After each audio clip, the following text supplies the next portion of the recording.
Boa noite a todos. Sejamos todos muito bem-vindos a essa casa de estudos e de oração. Aqui na tela nós temos as atividades da nossa Casa Espírita, Centro de Estudo Espírita Fonte de Paz. Nós temos duas unidades, esta que é a sede, e temos uma unidade também no bairro Jardim Florianópolis. No Jardim Florianópolis, aos domingos, às 8 horas, temos ali a palestra pública também. Então, quem quiser, é só pegar a localização com a gente. Aqui na sede, nós temos a nossa palestra pública na sexta-feira, às 20 horas, que é essa. E temos toda terça-feira, às 19h30, estudo aberto da doutrina espírita em duas fases. Temos a iniciante e temos também o estudo aprofundado, né, para quem já vem estudando ali o espiritismo. Temos também um atendimento online na quarta-feira, às 14 horas, é virtual, e quem precisar, né, do atendimento, e também é estudado o Evangelho nesse momento, vocês podem também estar pedindo o link que a gente passa pela plataforma Meeting. Temos as redes sociais aqui da casa, que é no Instagram, e aí eu peço a todos que tenham conta no Instagram e no Facebook que nos sigam, curtam nossas publicações, né? Deixando aí, chegando ao máximo de número de pessoas as nossas palestras e publicações. Então, vamos lá dar início ao estudo dessa noite, a nossa palestra do Evangelho segundo o Espiritismo, com a abertura da mensagem número 15 do livro Pão Nosso, psicografia de Chico Xavier, pelo Espírito Emmanuel, denominada Pensamentos. Eu tenho um óculos multifocal e aqui está difícil, aumentou aqui a minha altura, né, com esse banquinho. Vamos lá.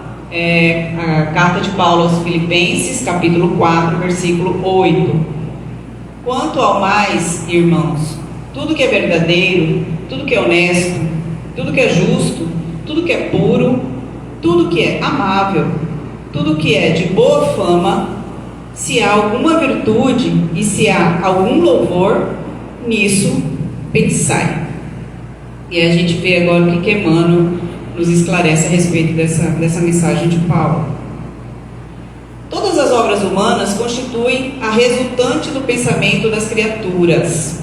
O mal e o bem, o feio e o belo, viveram, antes de tudo, na fonte mental que os produziu, nos movimentos incessantes da vida. O Evangelho substancia o roteiro generoso para que a mente do homem se renove nos caminhos da espiritualidade superior, proclamando a necessidade de semelhante transformação, rumo aos planos mais altos.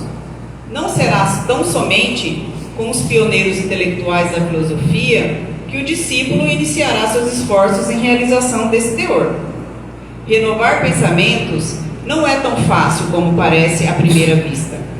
Demanda muita capacidade de renúncia e profunda dominação de si mesmo.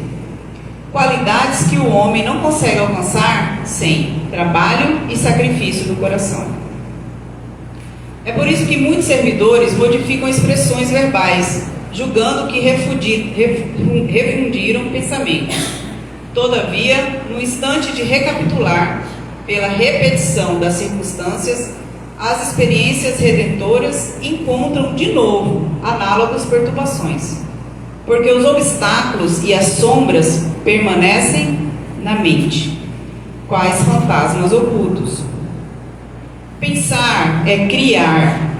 A realidade dessa criação pode não exteriorizar-se de súbito no campo dos efeitos transitórios, mas o objeto formado pelo poder mental vive no mundo íntimo, exigindo cuidados especiais para o esforço de continuidade ou extinção.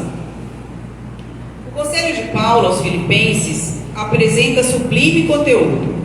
Os discípulos que puderem compreender-lhes a essência profunda, buscando ver o lado verdadeiro, honesto, justo, puro e amável de todas as coisas, cultivando-o em cada dia, terão encontrado a divina equação. Emmanuel. Então vamos nos unir agora energeticamente, amorosamente. A agradecendo ao Mestre Jesus, a espiritualidade de luz aqui presente, que nos acompanha, que acompanha essa casa espírita, vibrando para que nosso palestrante da noite, Luiz Augusto, possa receber a luz e a amorosidade desses seres incríveis que nos acompanham, podendo trazer para nós o máximo de claridade possível a respeito da matéria que será tratada hoje à noite, e que possamos, acima de tudo, pensar nessa matéria, analisar conforme as nossas atitudes e nossas emoções e praticar cada vez mais o lado belo e bom de tudo aquilo que nos é passado nessa casa de orações. Que assim seja.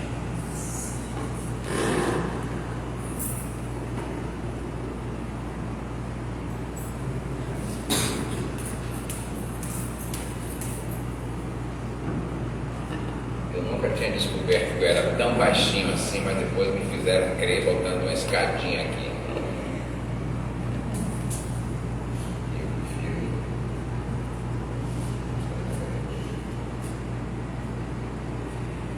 O nosso estudo da noite está num capítulo muito interessante que por muito tempo nós não o trouxemos às reuniões públicas.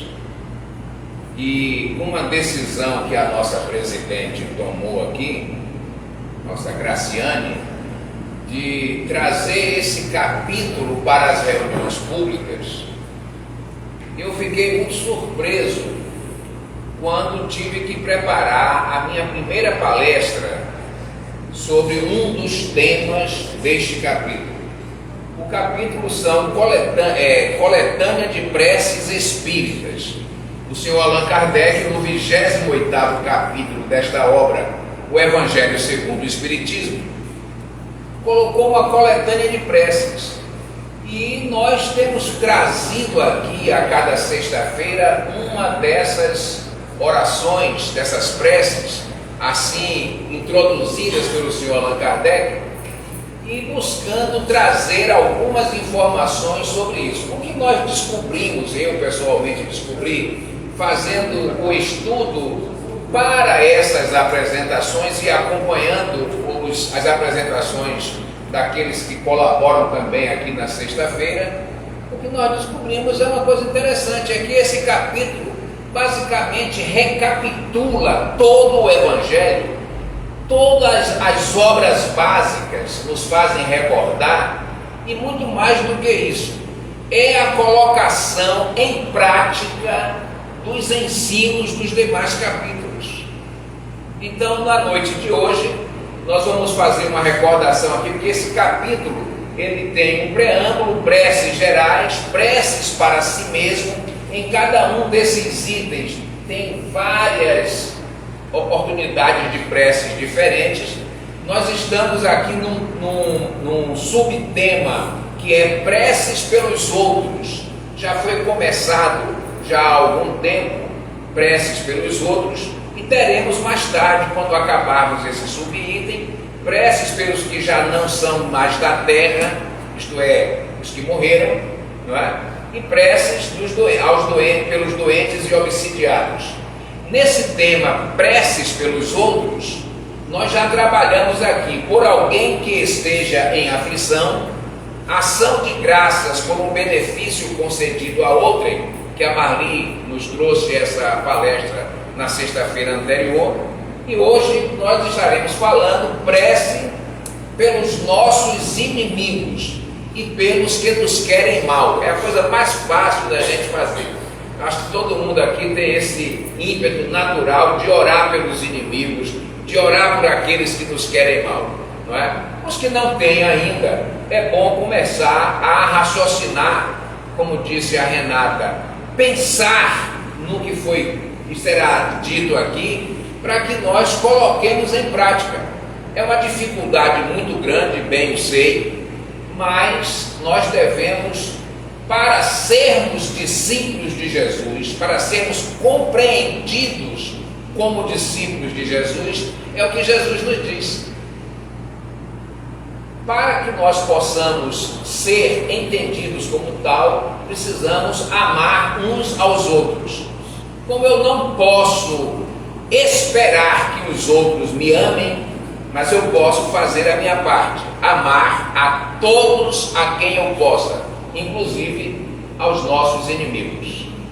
Ação de graças pelo bem concedido aos nossos inimigos, pelos inimigos do Espiritismo, por uma criança que acaba de nascer, por um agonizante, para depois vir aqueles outros sub-itens que estão aí na sequência depois desse tajado em azul e branco.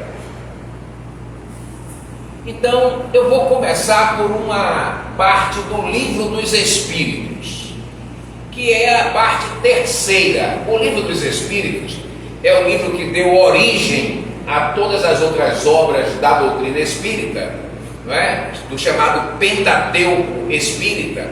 O Livro dos Espíritos, que foi em 1857 publicado por Allan Kardec, ele traz 4 partes. A primeira parte fala de Deus, Espírito e Matéria. A segunda parte fala sobre o mundo espiritual ou mundo espírita. A terceira parte fala das leis que regem este mundo, das leis morais. E a quarta parte fala da justiça divina, das consequências de nós seguirmos ou não seguirmos essas leis. Então nós vamos nos ater à terceira parte, que é das leis morais, e aqui vale a pena lembrar que as leis da física, da matemática, as leis da biologia, as leis que regem o mundo físico também são divinas. Aqueles que as enunciaram para nós, como Isaac Newton e outros, eles simplesmente conseguiram fazer download da homepage de Deus, isto é, buscar a inspiração e trazer para que nós possamos fazer leitura disso. Mas as leis da matéria e as leis morais, que são as leis do Espírito, são todas de ordem divina.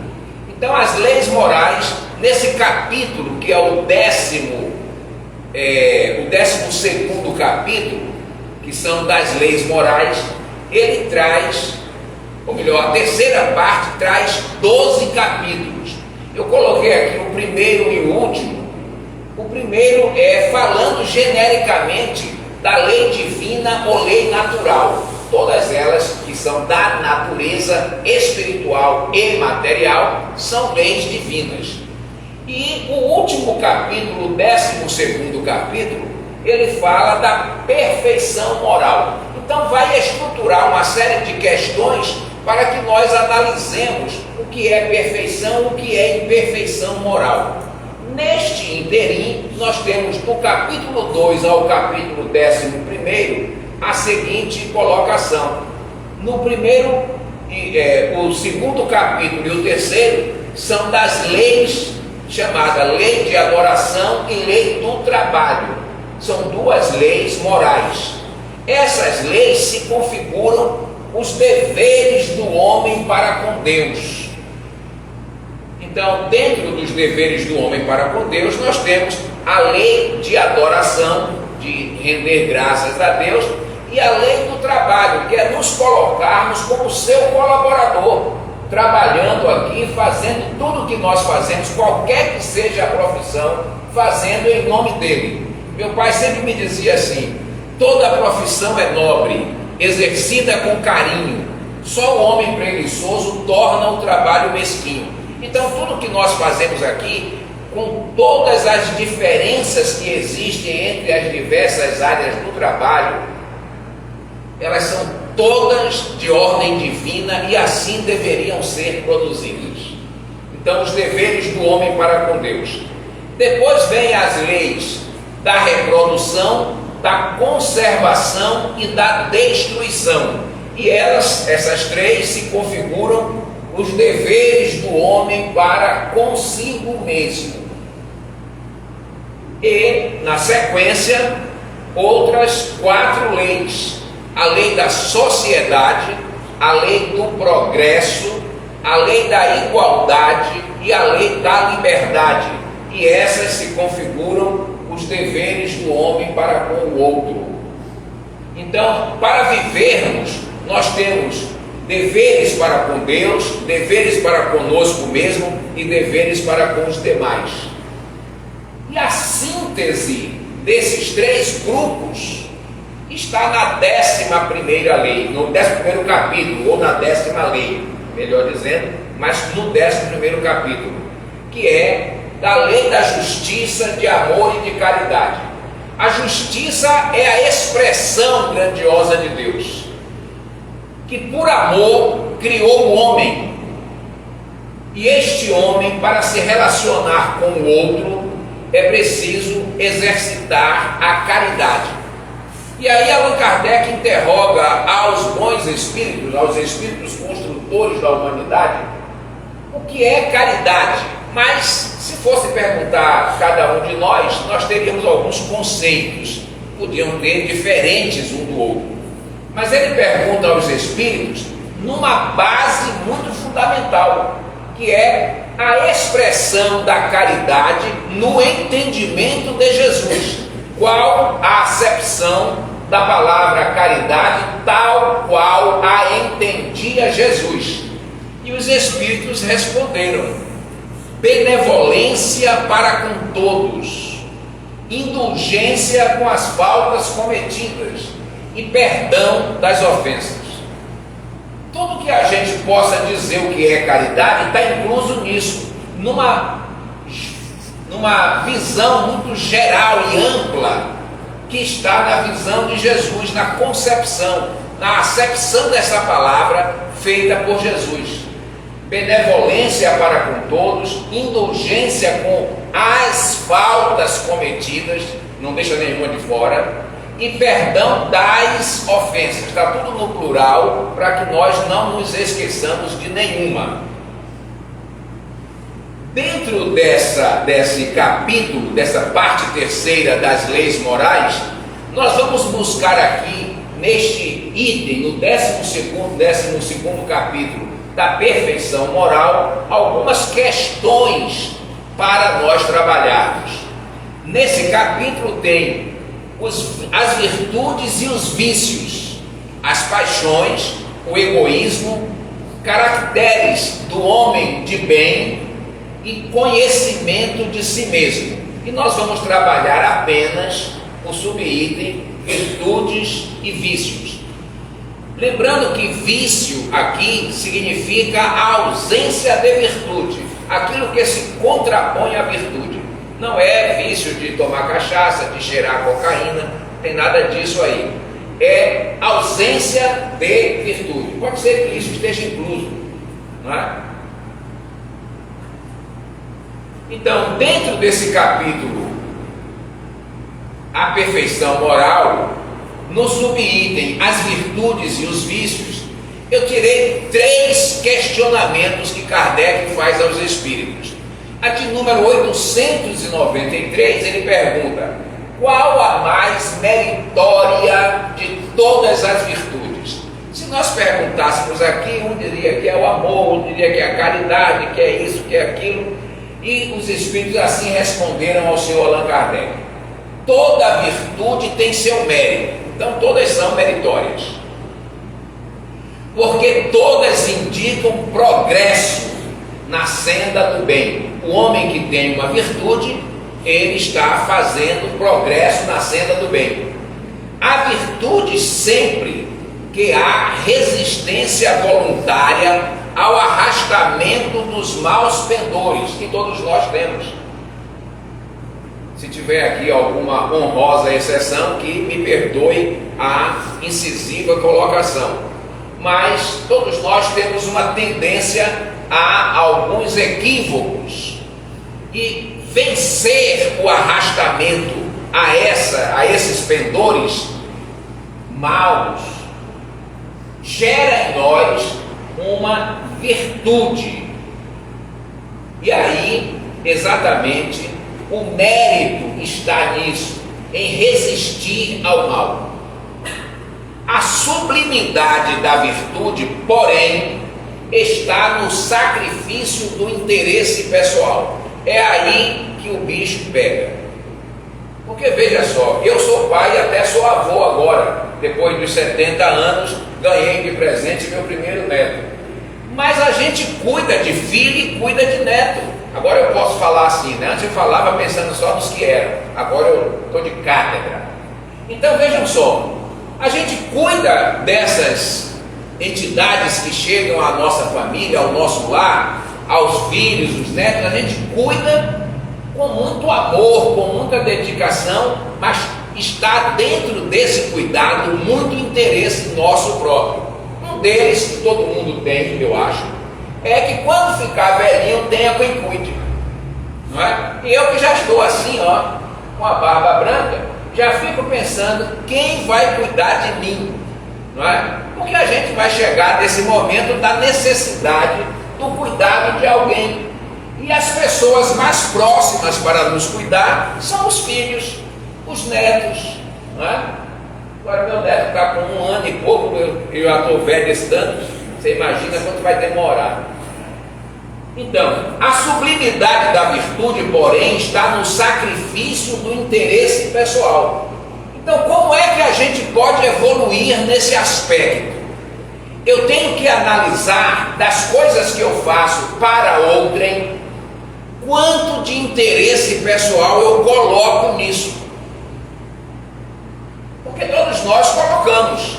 Tanto é que quando a gente faz um bem para alguém e a gente precisa dessa pessoa e ele não retorna, a gente diz assim, fiz tanto por essa criatura, na hora que eu preciso dele, então a gente apresenta a conta, a gente guarda a nota fiscal para apresentar quando melhor lhe aprouver. Então fica aí a marca do interesse pessoal.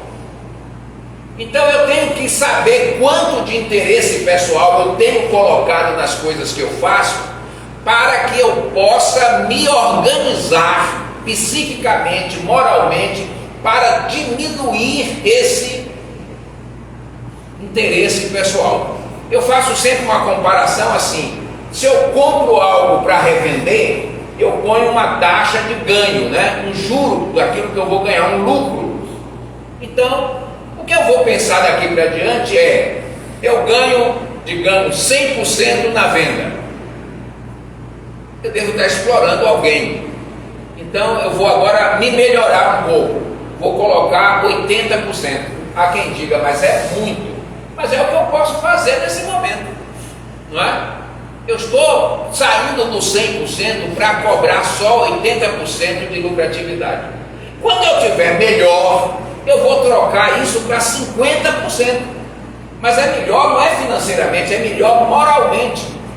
Então eu vou ter que fazer isso com o meu interesse pessoal, e mudando, diminuindo, até que eu tenha me esvaído de mim todo o interesse pessoal, e eu faça só pelo bem-estar de fazer o bem a outrem.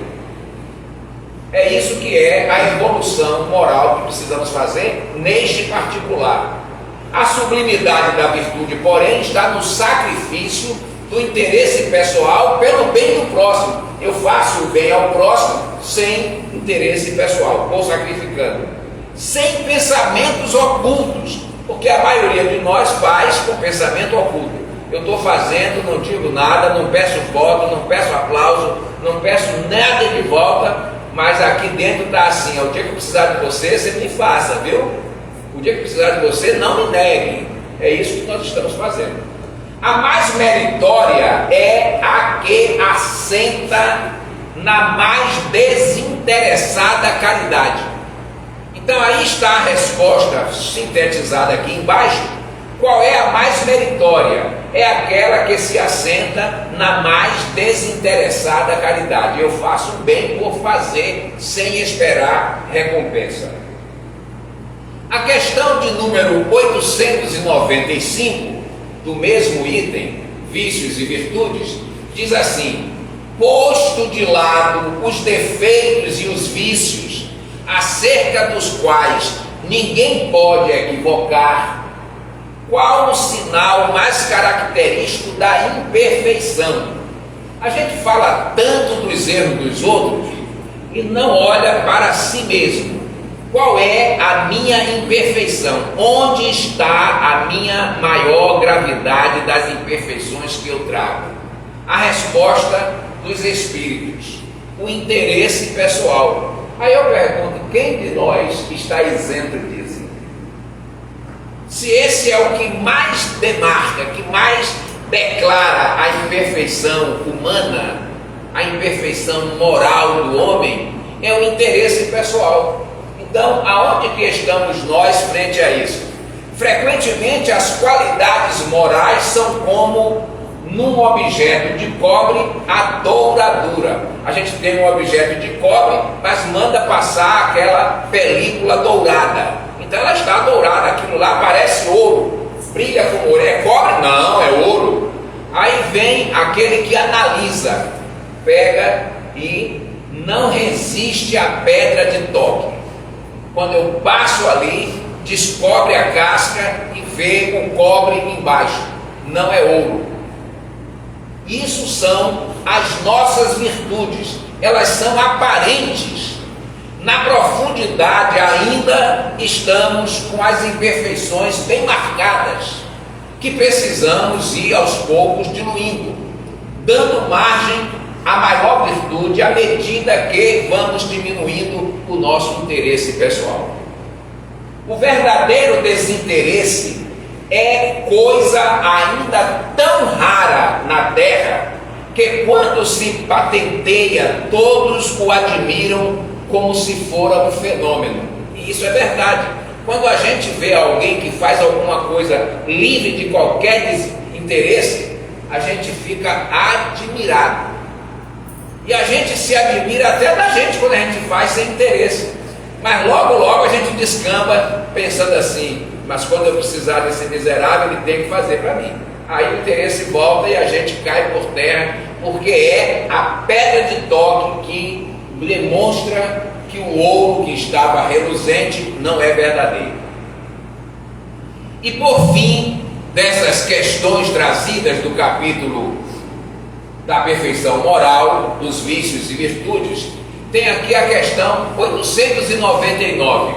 Qual o mais culpado de dois homens ricos que empregam exclusivamente em gozos pessoais suas riquezas, tendo um nascido na opulência e desconhecido sempre a necessidade, devendo o outro ao seu trabalho os bens que possui? Então eu tenho duas pessoas que são ricas. Um nasceu de pais ricos, de família milionária e tem muito dinheiro. O outro veio de baixo, cresceu trabalhando honestamente, tem hoje muito dinheiro. Isso existe, viu? Não é só por fazer coisa errada, não. Existe isso. Trabalhar e aumentar a sua capacidade financeira no mundo. Então, desses dois, aqueles que usam o que tem apenas para o seu benefício pessoal, não pensam em mais ninguém, qual deles é o mais culpado? Há quem pense que o mais culpado é aquele que veio de baixo porque sofreu e deveria saber o peso do sofrimento, da falta, da fome, da falta de dinheiro para comprar as coisas, para comprar remédio. E aquele que está mais rico, alguém diz, não, é porque isso aí já teve demais, pode dar. E não é verdade. O mais culpado, respondem os espíritos, aquele que conheceu os sofrimentos, porque sabe o que é sofrer. A dor a que nenhum alívio procura dar, ele a conhece. Porém, como frequentemente sucede, já dele já não se lembra mais. Tem alguém que diz assim, olha, se fui pobre, não me lembro, não é? Então hoje o que eu tenho é porque eu fiz meu esforço, cada um que se vire. É assim que a gente tem ouvido muitas vezes, não é? Ou talvez até pensado também outras tantas. Aqui é bom lembrar que eu estou falando da riqueza, não só da riqueza material. Eu trouxe essa questão para nos lembrarmos das riquezas espirituais que já conquistamos. Estar numa casa espírita e ouvir falar de Jesus, ouvir falar do seu evangelho, ter estudos para decifrá-lo melhor, ter a oportunidade de discutir a temática, muitas vezes, de pensar, de ser assistido, como aqui estamos neste momento, pelos bons espíritos.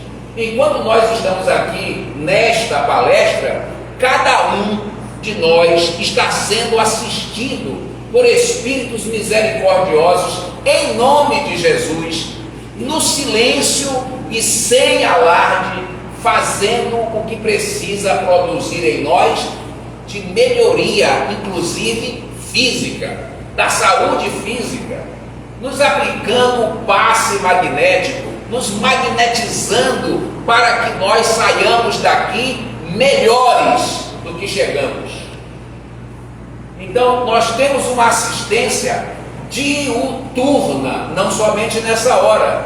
Deus nos dá um anjo de guarda que fica conosco todos os dias, 24 horas por dia. Durante o sono, nos convida a orientações. Durante as nossas tomadas de decisão, nos inspira para que essas decisões sejam melhores. Às vezes aceitamos, muitas vezes não, mas eles não desistem de nós. Então nós somos muito misericordiosamente assistidos, e embora a nossa indigência espiritual, nós, quando alguém precisa de nós dizemos: não tenho tempo, não posso fazer agora. E se pode orar por alguém que está numa penúria física, moral, espiritual, nós também delegamos a outras pessoas para fazer, ao invés de nós nos debruçarmos sobre o nosso próprio coração e orar a Deus, pedindo misericórdia, entendimento e irradiando amor para que aquela criatura se torne melhor ou se sinta bem. Ainda fomos buscar no Evangelho segundo o Espiritismo, neste capítulo de número 12, amai os vossos inimigos. Lá nós encontramos todos esses textos: retribuir o mal com o bem, os inimigos desencarnados, se alguém vos bater a face direita, apresentar-lhe também a outra. E nas instruções dos Espíritos, esses anteriores que falei, da lavra do senhor Allan Kardec, e nas instruções dos Espíritos que o Kardec nos coloca aqui para a nossa reflexão, a vingança, o ódio e o duelo. Mas vamos falar apenas desse primeiro trecho aqui, retribuir o mal com o bem, que é trazido do livro de Mateus, no capítulo 5, versículo 43 e 47. Aprendeste o que foi dito: amarei o vosso próximo e odiareis os vossos inimigos. Isso é Jesus falando conosco. E ele diz: eu, porém, vos digo, amai os vossos inimigos, fazei o bem aos que vos odeiam, e orai pelos que vos perseguem e caluniam, a fim de serdes filho do vosso Pai que está nos céus, e que faz se levante o sol para os bons e para os maus, e que chova sobre os justos e os injustos. Porque se só amardes os que vos amam, qual será a vossa recompensa? Não procedem assim também os publicanos? Se apenas os vossos irmãos saudardes, que é que com isso fazeis mais do que os outros? Não fazem outros tanto os pagãos? Então nós que já estamos, vou usar a palavra muito usada aqui na terra, ungidos, não é? Pelo Evangelho de Jesus, nós que já fomos batizados por essa luz do Evangelho, nós que já temos contato com essas informações, o que fazemos nós diferente daqueles que nunca tiveram essa informação? Ou que não têm esta informação com a frequência que nós temos? Que as tem de vez em quando, aleatoriamente, numa possibilidade qualquer. Quem somos nós depois de ser tocado pelo Evangelho? Ou não nos deixamos tocar na intimidade do Evangelho para que façamos mudanças em nós? Precisamos refletir na nossa própria mudança, no nosso próprio comportamento, frente ao que já temos de informações. Já somos ricos dessas informações, e o que temos feito pelos outros? Como temos dividido esta riqueza? Temos passado essa informação aos outros corações e às outras mentes necessitadas? Digo-vos que se a vossa justiça não for mais abundante que a dos escribas e dos fariseus, não entrareis no reino dos céus. Aqui vale fazer um parênteses para entender o que é o reino do céu. Há muita gente que ainda pensa que o reino do céu é sair daqui, voar em espírito e entrar naquele azul do firmamento e à noite entre uma estrela e outra e vazar na escuridão. Nada disso. Esse céu não existe. O céu a que Jesus fala, o reino do céu, é o reino da felicidade, o reino da paz interior. Está dentro de vós. Perguntaram a Jesus várias vezes, está escrito lá nos textos bíblicos, onde está o reino de Deus? E Jesus claramente dizia, o reino de Deus está dentro de vós. Quando perguntaram a ele que reino, aonde ele ia construir o reino de Deus, ele disse, dentro de vós, no vosso coração. Então é exatamente aí que nós vamos sentir felicidade, é exatamente aí que nós vamos sentir a presença de Deus e vamos nos sentir filhos de Deus. Olha o texto como diz, que podereis ser entendido como filho de Deus. Então aqui no outro capítulo de Lucas, no Evangelho de Lucas, se somente amardes os que vos amam, que mérito se vos reconhecerá? Uma vez que as pessoas de má vida também amam os que o amam. Então se nós só amamos os que nos amam, que diferença tem a gente que já conhece Jesus daqueles que não conhecem? Que está dito aqui como aqueles que eram chamados de má vida, não é? Se o bem somente o fizerdes ao que vos fazem, que mérito se vos reconhecerá? Dado que o mesmo faz a gente de má vida, se só emprestardes àqueles de quem possais esperar o mesmo favor, que mérito se vos reconhecerá quando as pessoas de má vida se entreajudam dessa maneira para auferir a mesma vantagem? Então eu só faço a quem me pode retribuir. Que vantagem tem isso espiritualmente? Vantagem física nós encontramos, vantagens materiais nós sabemos quais são, mas espiritualmente, e aqui eu abro um parêntese novo para lembrar-nos de que Allan Kardec perguntou aos espíritos da codificação qual o objetivo da encarnação, isto é, por que estamos nesse corpo aqui agora? E os espíritos responderam, para fazer progresso espiritual. Ele diz assim, Deus lhes impõe a encarnação para progredir. Então, se nós estamos aqui e não estamos fazendo algo para o nosso progresso, que recompensa tereis? A recompensa seria progresso espiritual. Não estou fazendo, vou sair daqui do mesmo jeito que cheguei. Pelo que vos toca, amai os vossos inimigos, fazei bem a todos e auxiliai sem esperar coisa alguma. Então muito grande será a vossa recompensa e sereis filho do Altíssimo. É bom lembrar que entre as bem-aventuranças existe uma que Jesus fala sobre os puros de coração. E ele diz que os puros de coração verão a Deus, terão essa percepção da proximidade de Deus em si mesmo. Ora, Deus está aqui, Deus está em toda parte. Nós vivemos mergulhados neste hálito divino. Deus não só está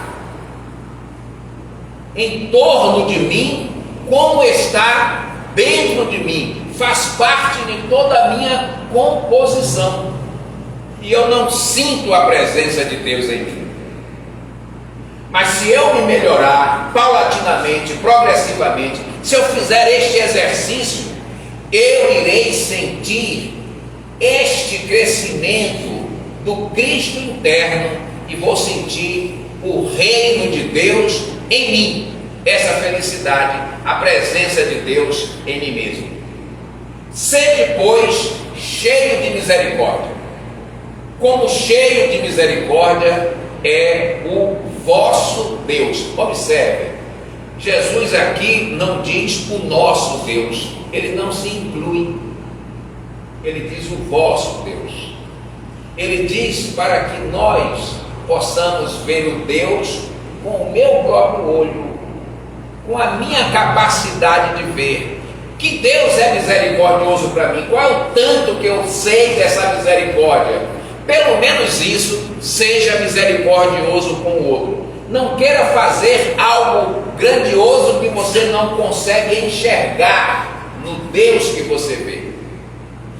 Então ele fala do vosso, porque Jesus utiliza sobre o Pai e sobre Deus essas seguintes questões: meu Pai, nosso Pai, vosso Pai e o Pai.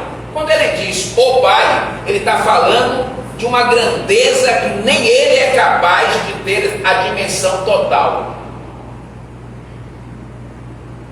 Quando ele fala do nosso Pai, ele está falando da grandeza que ele enxerga e da grandeza que nós, os pequeninos, aqui, somos capazes de enxergar, em toda a latitude dele e a nossa.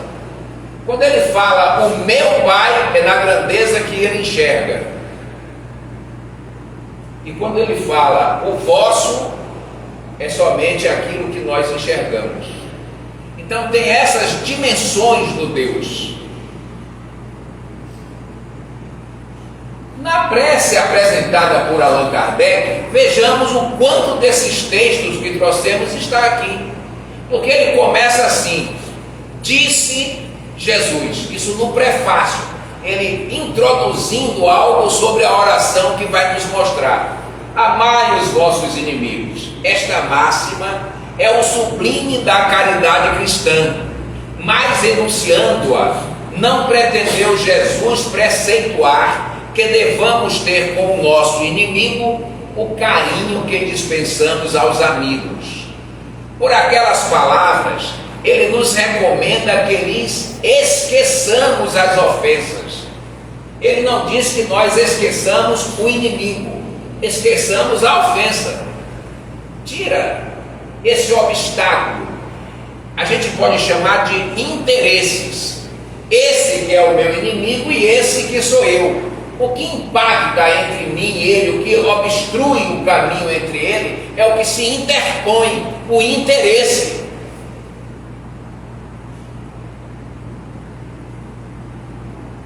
Por aquelas palavras, ele nos recomenda que lhes esqueçamos as ofensas e lhes perdoemos o mal que nos façam, que lhes paguemos com o bem esse mal.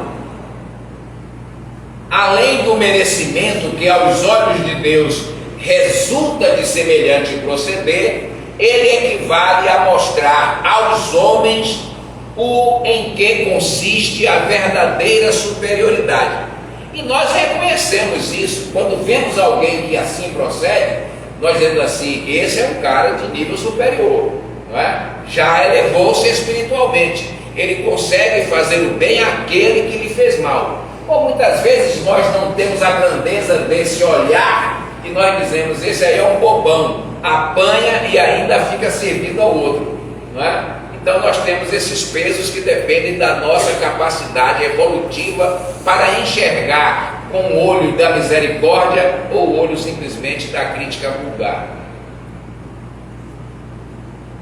Na prece, Kardec traz assim: meu Deus, perdoo a fulano o mal que me fez e o que me quis fazer, o que ele me fez e o que ele quis fazer e que não conseguiu. Como desejo, me perdoes, e também ele me perdoe as faltas que eu haja cometido. Veja só, nesse texto inicial, ele está mostrando que se alguém atenta contra a minha dignidade, contra a minha segurança, contra a minha felicidade, contra mim fisicamente, eu já devo ter feito alguma coisa a esta pessoa para estar recebendo isso hoje. Então, eu espero que ele me perdoe, motivo pelo qual ele está assim comigo.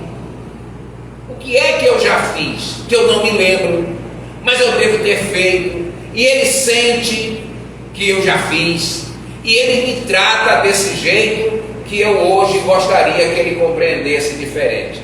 Então veja, perdoe as faltas que eu haja cometido.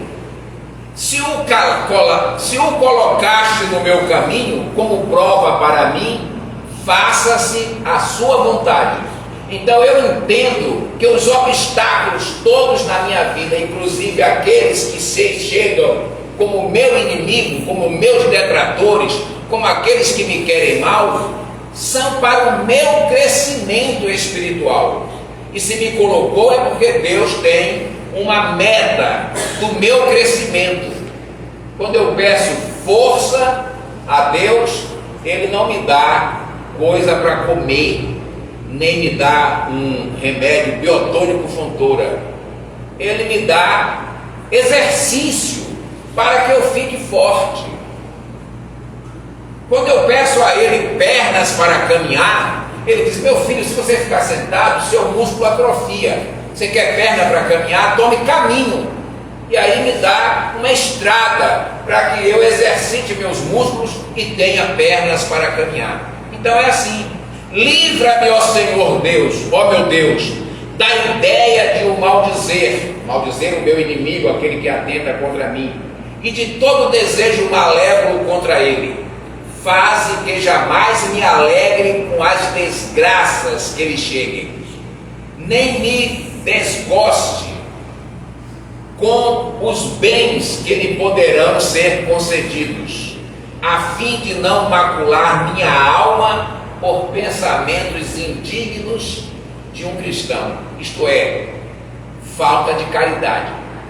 Isto aqui está falando de benevolência, indulgência e perdão, o BIP divino, a tríade da caridade. O que está dito aqui é exatamente a lei de justiça, amor e caridade. Possa a tua bondade, Senhor, estendendo-se sobre ele, induzi-lo a alimentar melhores sentimentos. Eu não só peço que ele fique sem aqueles males que estão lhe acometendo, como eu peço que dentro dele, de dentro para fora, ele se melhore.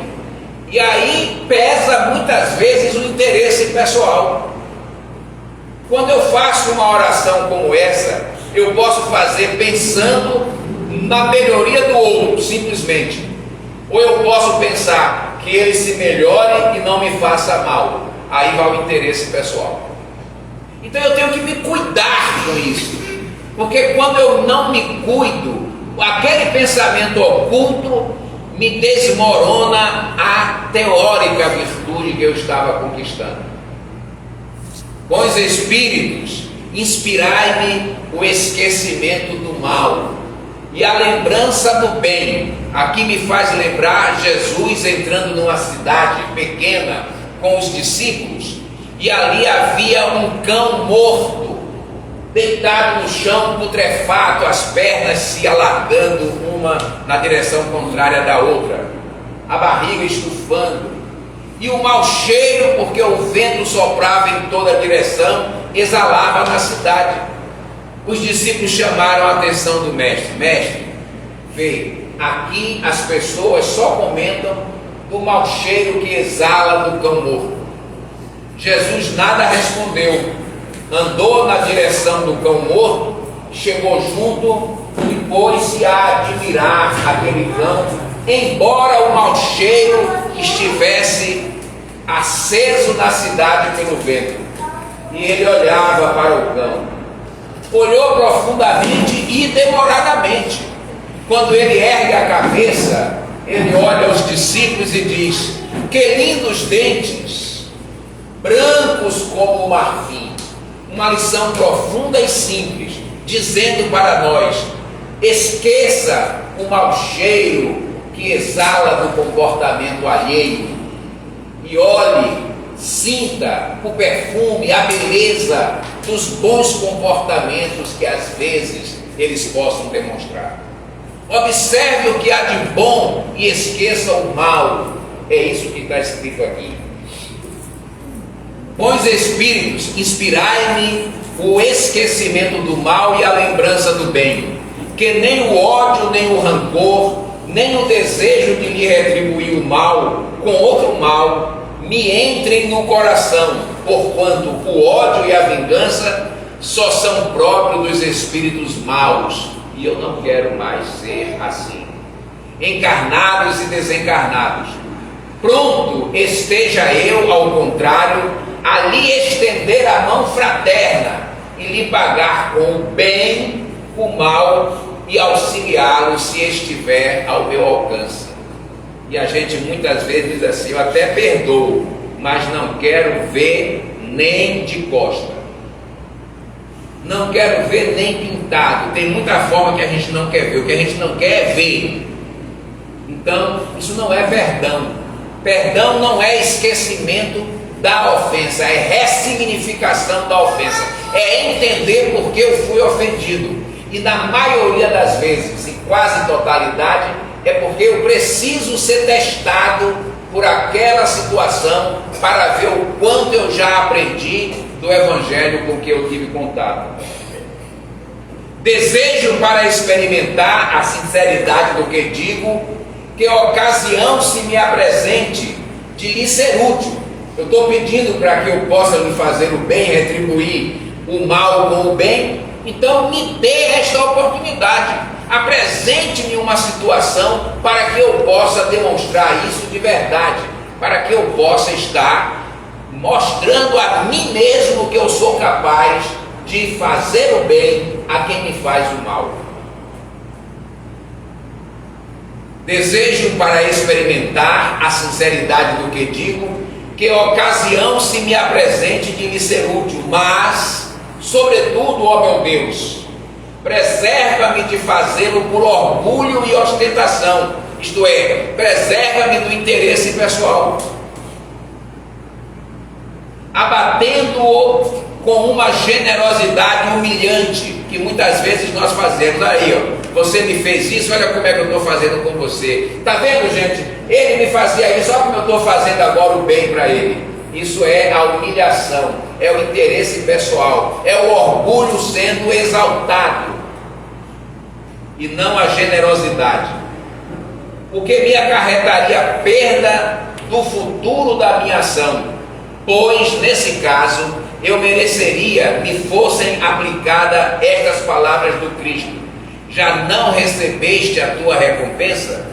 Então, quando eu recebo o aplauso daqueles que observam o que eu faço, ou daqueles para quem eu faço ver, eu já recebi a recompensa, e não terei dentro de mim a felicidade. O reino do céu não se construirá em mim nesta forma de agir. Quem puder, que releia o capítulo 12º do Evangelho e também o 13º no seu item 1º e seguintes. E aqui nós encerramos a nossa reflexão da noite de hoje, buscando orar ainda hoje por aqueles que nos perseguem, nos caluniam, nos fazem mal, nos fizeram, aqueles que nós temos na conta de nosso inimigo. E eu quero dizer uma coisa: eu aprendi com a filosofia árabe, que inimigo é aquele que eu escolhi para odiar. Então, se a escolha é minha, eu posso desescolher. Eu posso tirar de mim esta dor, esta mágoa, esta coisa ruim que me faz ser mal. Eu tiro a mágoa, tiro o ódio, tiro a raiva, tiro a sensação de ter sido ofendido e olho para frente e vejo um irmão tão necessitado quanto eu, tão no caminho da evolução como eu. Lhe dou o braço, lhe dou a mão para caminhar junto na direção do amor, na direção da paz, na direção de Deus. Vamos orar.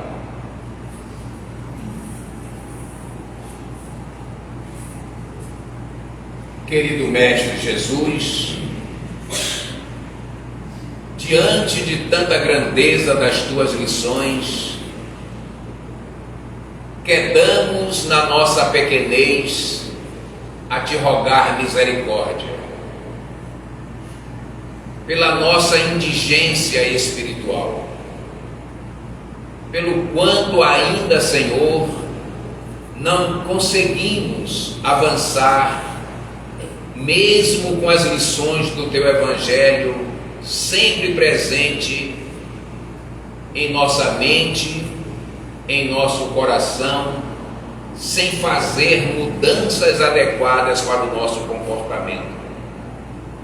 Que a tua misericórdia, Senhor, se estenda àqueles que se intitulam os nossos inimigos, aqueles a quem intitulamos também como nossos inimigos.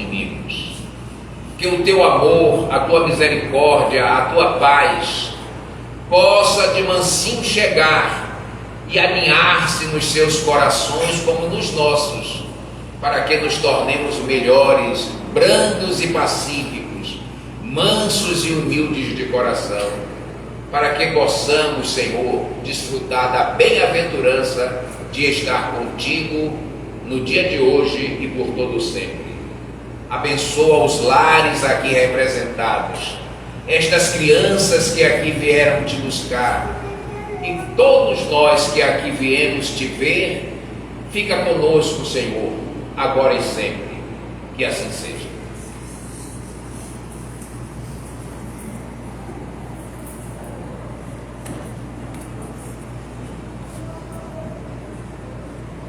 Agora nós teremos o passe presencial para aqueles que assim desejarem.